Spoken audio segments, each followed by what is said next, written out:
Thank you so much, Abla. I hope everybody can hear me. And first of all, congratulations for this very successful Cairo Forum 2. And without much ado, let me straight away come to your point, Abla.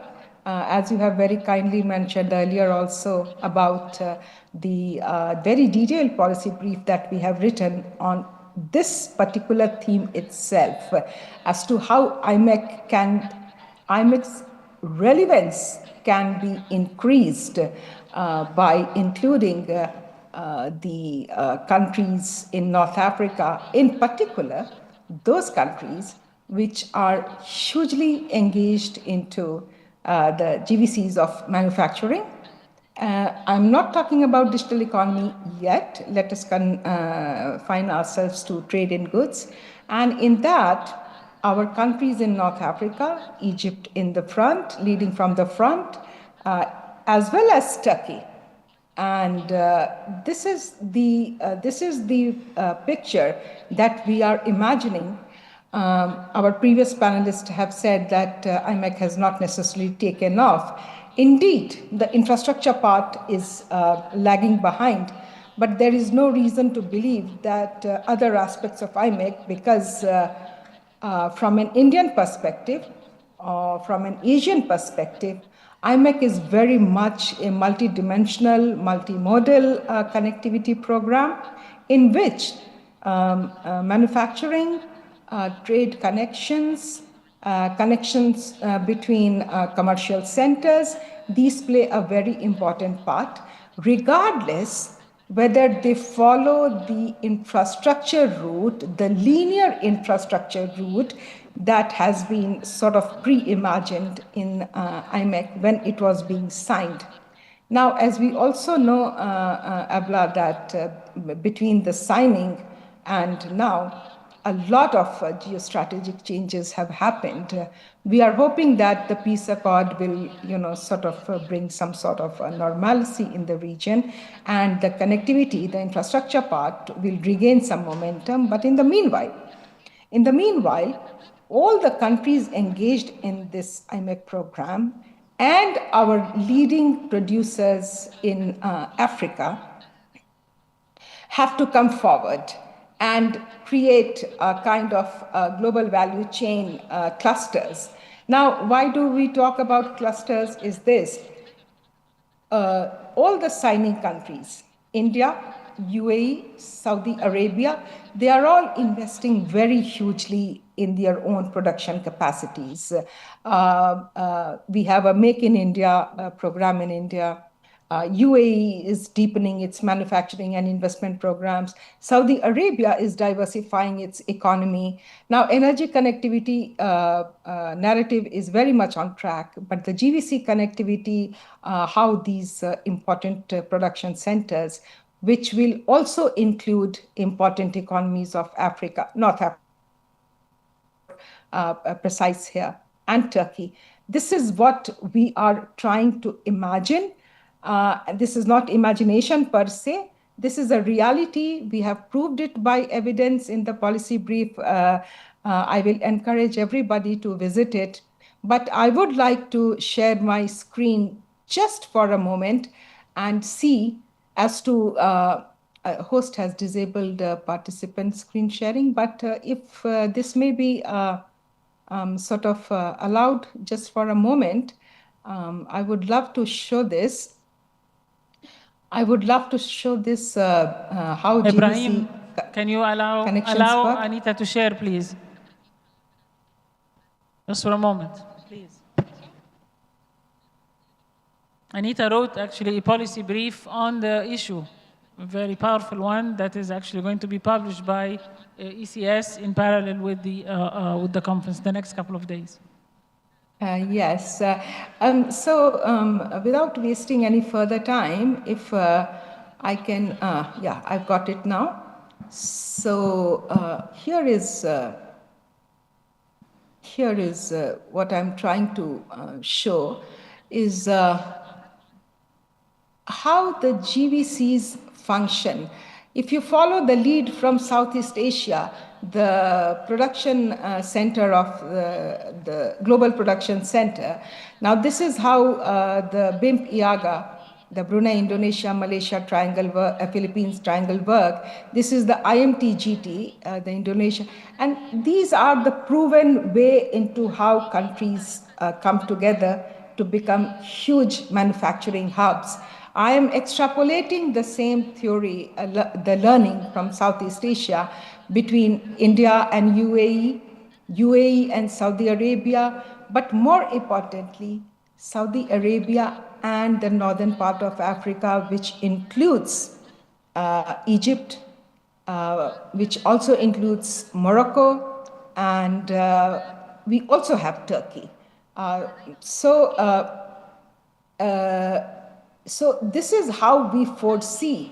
It is not the infrastructure connectivity narrative, but it is the global value chain narrative that has to be brought into IMEC, and to see IMEC move forward, lose its stagnancy, and fulfill the second and more ambitious objective of bringing in North Africa and East Africa, led by Egypt and also led by Turkey, another huge production center in this region, and other willing countries of Mediterranean. This is how we foresee the current and the future of IMEC. One last point I would like to make here, Abla, is that the initial concept of IMEC is linear, but the learning from this Southeast Asia region, where I have worked extensively, and which is a very successful region in terms of both infrastructure connectivity as well as manufacturing powerhouse. So this learning needs to be extrapolated here. All the ground conditions are already present. So IMEC needs to be seen as a spatial program, not as a linear program. And the final word that I want to put here is that Suez Canal, the idea here is that connectivity programs are always complementary to each other. Therefore, Suez and IMEC cannot be exclusionary. They have to complement each other. It's not one or the other. One is not scaling enough, the other has... we need new infrastructure. New conditions of manufacturing require new infrastructure, which basically means that the old and the new have to complement each other. And that is the real challenge and the opportunity before us, both in Asia and in Africa and Europe too. So that's where I will end, Abla. I hope I've been able to bring some sense onto the table here. Let me just stop sharing my screen. Yes, thank you very much, Anita. That was extremely useful, and the three ideas are very clear.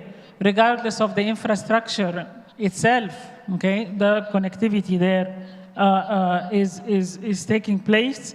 The initial concept of IMEC is linear, but it should not be that. It should be, more spatial, okay, and what? There was a third point. Yeah. Connectivity programs are complementary, always complementary. Yes, connectivity program. Yes, the Suez Canal. How can I possibly miss the Suez Canal? Yes. It has to complement all of these others. Now, this is, you brought an excellent base for the commentary by the rest of the speakers, and then commentary by Shireen at the end.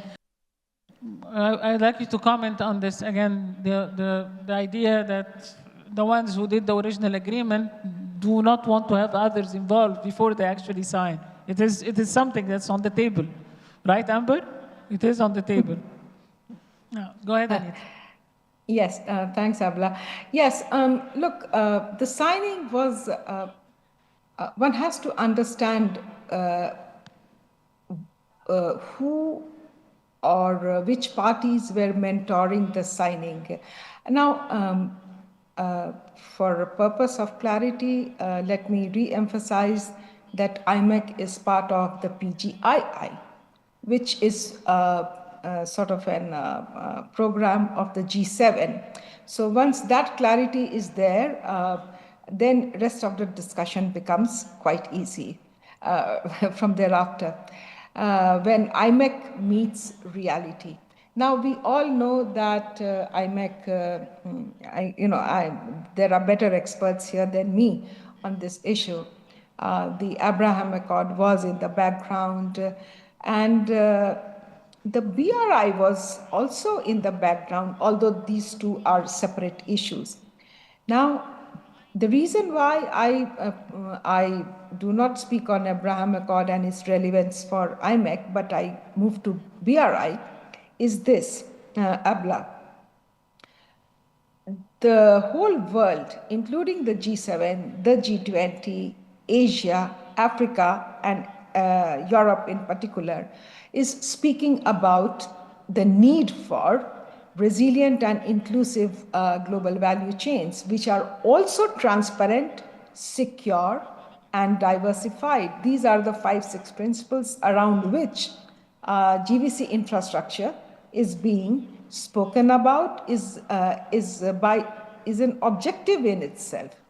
Now, having these 5 principles in place, even if IMEC is able to achieve 2 or 3 of it, of which resilience is very important, because the current situation in Suez does bring the resilience issue into perspective. Having said this, my humble submission to today's panel is that much of the narrative in today's panel and the panels preceding this will be subject to the levels of investments that come into this project, and that also gets reflected on the inclusion of Egypt, North Africa in IMEC. What is the level of investments that these countries within IMEC, the original signatories, and the aspirants, Egypt, Morocco, Turkey, what conditions are we creating to put in investments into linking up with the production networks in the region? There is also another message in this, is that one of the reasons why BRI came into severe scrutiny earlier was some lack of transparency in that program. Now, IMEC was basically also put in place to, bring in transparencies into the investments. Now, when these principles, these issues are all brought together, the need for investments, the need for manufacturing network connectivities, the need for transparencies and resilience, then the cause for bringing in new members into IMEC becomes, in a manner of speaking, self-evident. The real challenge then is that where this conversation, who will lead this conversation? And here I think the bilateral relations between individual countries, Europe's relations with North Africa, India's relations with Egypt. I was particularly very hopeful in the recent meetings that took place in Egypt, that the level of interest that India is taking in Saudi Arabia, can Egypt and India persuade themselves to, bring the same element of closeness in their conversation, economic conversations. So these kind of bilateral initiatives are needed to put more members, desirable members, required members, whichever way you want to discuss it. And Egypt, I think Egypt and India, Egypt and UAE, these countries, they can work together in creating the conditions. In my honest opinion, the conditions already exist. It is just putting the dots together that is important here. And some amount of bilateral work is required here. And thank you, Abla.